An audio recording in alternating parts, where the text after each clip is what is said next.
دا نور احساس او سید ولی شاه جنجال جزئیات یې را سره ویډیو کې وګورئ او چینل هم سبسکرایب کړئ. سلام درنو لیدونکو، ستړي مشئ.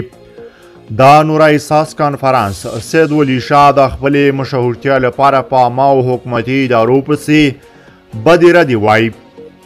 د سواد سره تعلق لرونکي شاعري او ټولنیزې فعال نور احساس فورون د یو رسنیز کانفرانس له لارې د پاکستان له حکومته غوښتي چې د سید ولی شاه پر ضد جدي ګامونه واخلي.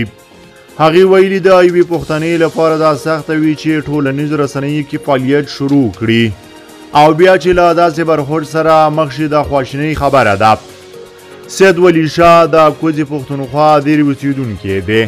اوس مهال سعودي عربستان کې مزدوري کوي، خو تر څنګ یې ټولنیزو رسنیو کې هم فعاله دی او وخت ناوخته په نور احساس او نورو پاکستاني ادارو پسې سپکې سپورې وایي.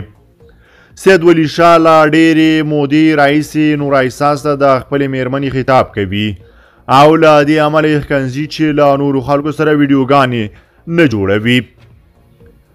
تاسو د نور احساس او سید ولی شاه د دغه تازه جنجال په اړه څه نظر لري؟ په دې اړه مو سره خپل نظریات کمنټ کې شریک کړئ او د تازه پر وخت د خبرونو مطالبه لپاره در سره زموږ پښتو نیوز یوټیوب چینل سبسکرایب کړئ. له ملتیا مو مننه چې موږ سره تر بیا ښه وخت ښې چارې